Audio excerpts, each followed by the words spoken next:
Welcome everyone, आप लोग देख रहे हैं Eco World Digital Classes and this is English grammar series for all of you wonderful people. आज हम फाइनली यार प्रेपोजिशंस को क्लोज करेंगे। आखिरी वीडियो है प्रेपोजिशंस की। इतना लंबा ये टॉपिक चला, हमने 5 वीडियोस बना डाली इस पर और ये छठी है, but I can't help it. बहुत सारी प्रेपोजिशंस होती हैं और अभी तो बड़े लोगों के लिए, बड़े बच्चों के लिए we have to do prepositional phrases as well, but don't worry, तुम लोगों को परेशान होने की ज़रूरत नहीं है। तुम्हारे लिए आज ये टॉपिक यहीं क्लोज होता है, ठीक है। तो चलो क्विकली जो बची हुई 6 प्रेपोजिशंस हैं उनका भी यूसेज समझ लेते हैं। एक बात की तो गारंटी है, अगर तुमने सारी वीडियोस ढंग से देख ली तो प्रेपोजिशन साल बर साल you won't have to repeat them, you will be very clear with them. Okay, so let's understand this. पहला प्रेपोजिशन अबाउट। अब सुना होगा, he keeps on talking about a lot of comedy stories या tell me all about your marriage। तो about बहुत use होता है। about is a preposition।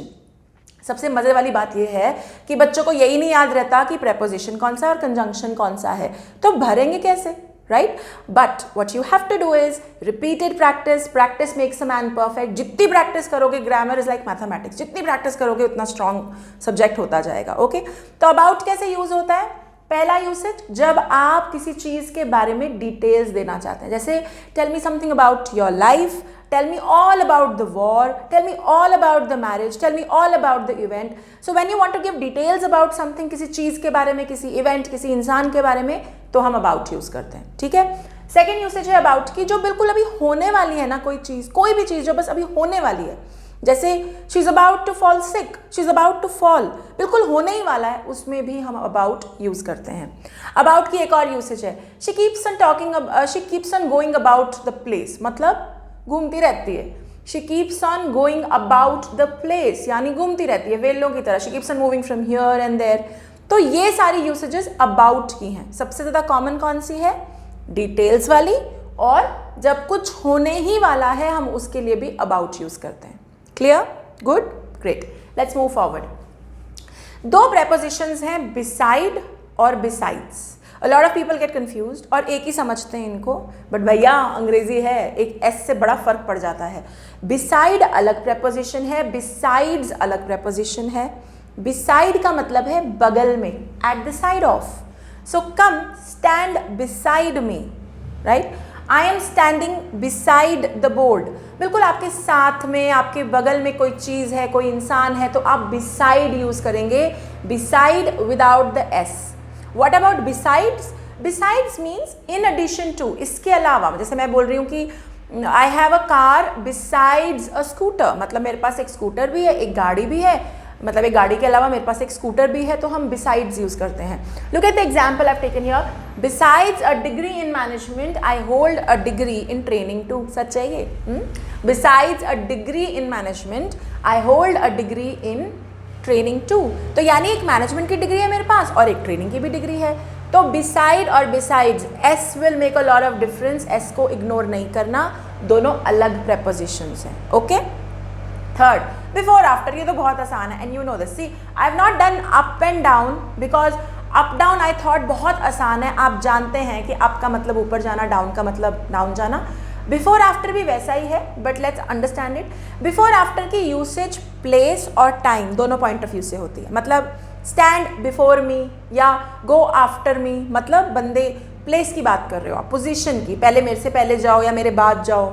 And time के पॉइंट ऑफ व्यू से the bird started chirping before the sun rose, मतलब sunrise के time से पहले बर्ड्स ने चर्पिंग शुरू कर दी। तो हो गया ना, टाइम और प्लेस दोनों पॉइंट ऑफ व्यू से।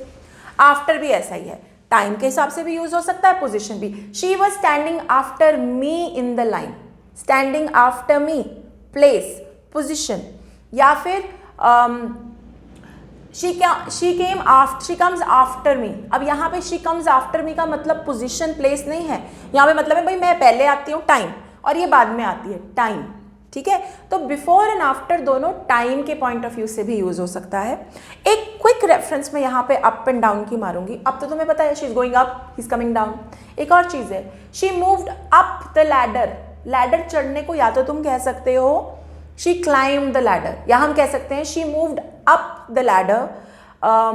She looked down upon us. Looked down मतलब इंसल्ट करना, बेइज्जती करने को लुक डाउन बोलते हैं। So she looked down upon us. ये वाली अप एंड डाउन की यूसेजेस भी हैं, थोड़ी रेयर है लेकिन यूज होता है इस तरीके से भी। Okay, clear? ऑलराइट, नेक्स्ट पे चलते हैं। अगला कंफ्यूजन, विद इन और इन। अब ध्यान से देखो रूल।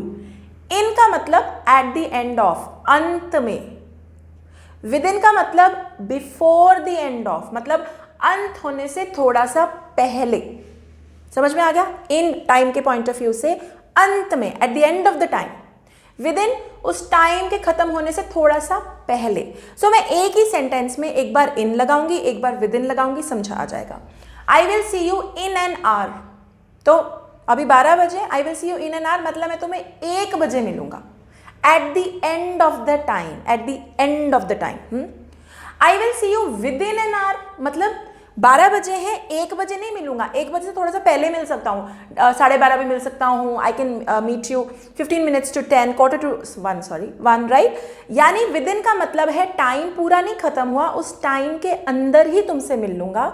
और इन का मतलब है पूरा जब टाइम खत्म हो जाएगा फिर मैं आपसे मिलूंगा। So I will see you in an hour, I will see you within an hour.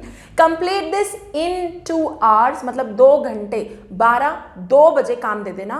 Complete this with in 2 hours मतलब 2 घंटे के भीतर, अंदर खत्म करके वापस देना, 2 घंटे पूरे ना होए।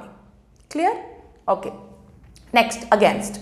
अगेंस्ट तो तुम लोगों को पता ही है, अगेंस्ट का मतलब है रिबेलियन, अगेंस्ट बिल्कुल अलग खड़े हो जाना। So you are rebelling against my rules, मैंने कुछ रूल्स दिए हैं तुम मान नहीं रहे हो, तो you are rebelling against my rules.